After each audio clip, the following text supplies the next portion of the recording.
Assalamualaikum warahmatullahi wabarakatuh.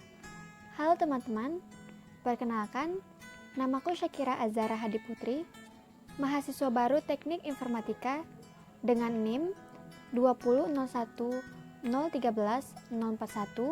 dari Universitas Teknologi Sumbawa. Jadi, di video kali ini, aku bakal menjelaskan kepada teman-teman apa sih matematika diskrit itu, kenapa kita harus belajar matematika diskrit. Nah, daripada penasaran, yuk simak penjelasan dari aku sampai selesai ya. Kita mulai dari pengertian matematika diskrit ya. Apa sih matematika diskrit? Jadi, matematika diskrit merupakan cabang matematika yang mengkaji objek-objek diskrit. Objek diskrit di sini dimisalkan sebagai benda yang terdiri dari sejumlah elemen yang berbeda atau elemen-elemennya tidak bersambung atau unconnected. Contohnya ada himpunan bilangan bulat. Bilangan bulat itu terdiri dari bilangan bulat 0, bilangan bulat positif, dan bilangan bulat negatif. Lawan dari kata diskrit adalah continue, yang artinya meneruskan. Contohnya yaitu himpunan bilangan real. Matematika diskrit merupakan ilmu dasar dalam pendidikan informatika dan ilmu komputer. Matematika diskrit memberikan landasan matematis untuk kuliah-kuliah lain di informatika. Contohnya, untuk mata kuliah algoritma, struktur data, basis data, otomata dan teori bahasa formal, jaringan komputer, keamanan komputer, sistem operasi, teknik kompilasi, dan sebagainya. Fungsi mempelajari matematika diskrit terutama untuk teknik informatika, yang pertama yaitu memberikan kemampuan membaca, memahami, dan membangun argumen matematika. Yang kedua, sebagai gerbang untuk mempelajari mata kuliah lanjutan dalam logika, teori himpunan, dan seterusnya. Yang ketiga, memberikan landasan untuk mata kuliah ilmu komputer. Dan yang keempat, memberikan latar belakang matematika yang diperlukan dalam pemecahan masalah riset operasi seperti teknik optimisasi diskrit. Untuk seseorang mahasiswa prodi informatika, ada beberapa materi yang akan dipelajari di dalam matematika diskrit, di antaranya logika, teori himpunan, matriks, relasi dan fungsi, induksi matematik, algoritma, teori bilangan bulat, barisan dan deret, teori grup dan ring, aljabar boolean, kombinatorial, teori peluang diskrit, fungsi pembangkit dan analisis rekurens, teori graf, kompleksitas algoritma, serta otomata dan teori bahasa formal. Selain memiliki fungsi, matematika diskrit juga memiliki peranan penting terhadap teknik informatika, yaitu logika matematika diskrit merupakan dasar matematis untuk suatu perangkat lunak, digunakan untuk memformalkan sistematik bahasa pemrograman dan spesifikasi program, serta menguji ketepatan suatu program. Matematika diskrit adalah cabang ilmu di bidang matematika yang memperdalam atau memperjelas masalah logika. Jadi, untuk seseorang yang ingin mempelajari ilmu komputer, maka seseorang tidak akan terlepas dari masalah logika. Sebelumnya aku lupa infoin ke kalian, kalau di video kali ini aku cuma membahas satu materi, yaitu materi logika. Jadi, logika atau logik merupakan dasar dari semua penalaran. Penalaran didasarkan pada hubungan antara pernyataan. Teman dari logika adalah proposisi, yang diartikan sebagai pernyataan atau kalimat deklaratif yang bernilai benar atau true dan bernilai salah atau false, tetapi tidak keduanya.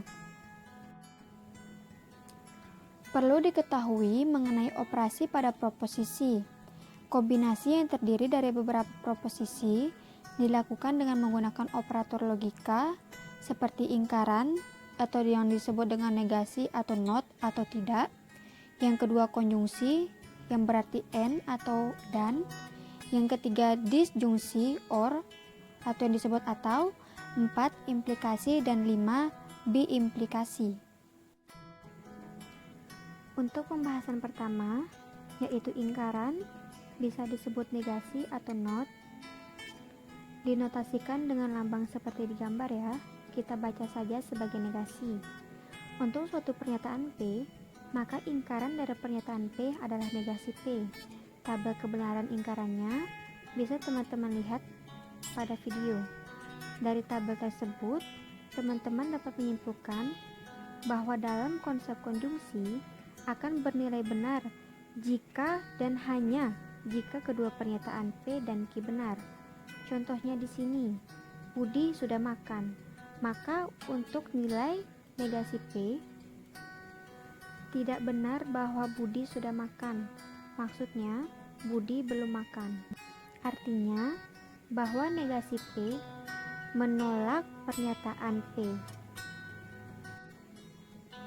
Untuk materi kedua yaitu konjungsi atau disebut and yang artinya dan, dinyatakan jika dua pernyataan P dan Q dapat membentuk suatu pernyataan majemuk dengan operasi and atau dan. Representasinya dinotasikan dengan lambang seperti yang digambar. Tabel kebenarannya yaitu teman-teman bisa melihat pada gambar. Cara membacanya seperti ini. Pernyataan P bernilai benar dan pernyataan Q bernilai benar. Maka untuk P dan Q pernyataannya adalah benar. Jika pernyataan P benar dan pernyataan Q salah, maka P dan Q bernilai salah. Kesimpulannya, dalam konsep konjungsi akan bernilai benar jika dan hanya jika kedua pernyataan P dan Q benar. Contoh di sini, P Budi sudah makan dan pernyataan Q Budi sudah belajar. Maka untuk pernyataan P konjungsi Q atau P dan Q bersifat benar yaitu Budi sudah makan dan belajar.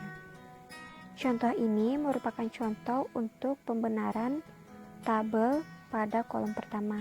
Bagaimana dengan kolom kedua? Untuk P pernyataan benar dan Q pernyataan salah, maka kalimatnya adalah P dan Q titik 2 Budi sudah makan namun Budi belum belajar.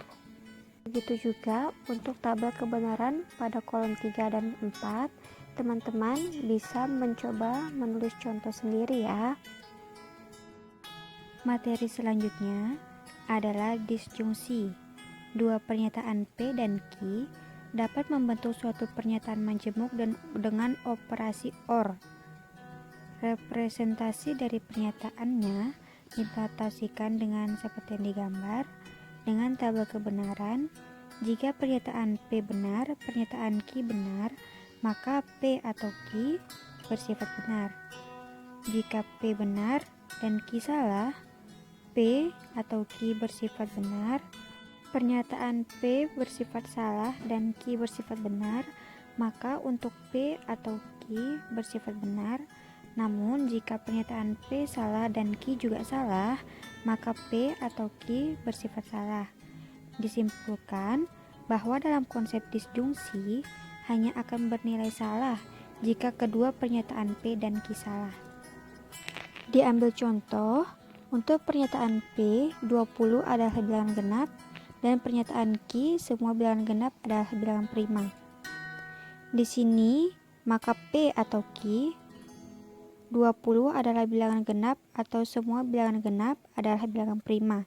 Maka kalimat contoh tadi membuktikan tabel kebenaran untuk kolom kedua, pernyataan P benar dan pernyataan Q salah. Jadi P atau Q bersifat benar. Untuk tabel yang selanjutnya atau yang sebelumnya, tabel yang lainnya, teman-teman bisa membuat contoh sendiri ya. Baik, untuk materi keempat ada implikasi, dipandang sebagai hubungan antara dua pernyataan di mana pernyataan kedua merupakan konsekuensi logis dari pernyataan pertama. Misalkan, P, Q adalah pernyataan, diimplikasikan adalah jika P maka Q. Dengan tabel kebenaran, teman-teman bisa melihat di slide. Dari tabel tersebut, dapat disimpulkan bahwa dalam konsep implikasi akan bernilai salah jika dan hanya jika sebab bernilai benar, namun akibat bernilai salah. Selain itu, implikasi bernilai benar. Contoh, untuk pernyataan P, Budi sudah sembuh, dan pernyataan Q, Budi akan berangkat sekolah. Jika P maka Q akan bernilai benar jika kalimatnya berbunyi, jika Budi sembuh, maka Budi akan berangkat sekolah. Nah, untuk kolom kedua pada tabel akan bernilai salah jika pernyataan P benar dan pernyataan Q salah. Contohnya, Budi sudah sembuh, namun Budi tidak berangkat ke sekolah. Begitupun untuk tabel yang selanjutnya, teman-teman bisa menyesuaikan dengan tabel kebenaran. Baik, untuk materi yang kelima ada biimplikasi. Suatu pernyataan P dan Q dapat digabungkan dengan menggunakan kata hubung jika dan hanya jika, sehingga membentuk pernyataan majemuk P jika dan hanya jika Q, yang disebut biimplikasi yang dilambangkan dengan tanda panah berlawanan. Tabel kebenarannya teman-teman bisa lihat pada video ya. Dari tabelnya dapat disimpulkan bahwa dalam konsep biimplikasi akan bernilai benar jika sebab dan akibatnya, yaitu pernyataan P dan Q, bernilai sama, baik itu sama-sama benar ataupun sama-sama salah. Nah, untuk contohnya, ayah mendapatkan gaji jika dan hanya jika ayah bekerja. Dari kalimat tersebut, teman-teman akan tahu bahwa untuk pernyataan P adalah kalimat ayah mendapatkan gaji dan untuk pernyataan Q adalah ayah bekerja. Penjabarannya ada di kalimat selanjutnya. Jika ayah mendapatkan gaji, maka ayah bekerja, dan jika ayah telah bekerja, maka ayah akan mendapatkan gaji. Sebaliknya, jika ayah tidak mendapatkan gaji, maka ayah sedang tidak bekerja, dan jika ayah tidak bekerja, maka ayah tidak akan mendapatkan gaji. Nah, untuk kolom pada tabel kebenaran yang tertera, teman-teman bisa mencari contoh referensi pada blog, pada web, dan orang-orang sekitar yang telah memahami materi ini ya. Baik, segitu saja video penjelasan dari aku tentang matematika diskrit. Aku harap teman-teman bisa paham, tapi kalau belum paham, teman-teman bisa tanya orang-orang yang kalian yakini lebih paham ataupun dosen. Thank you.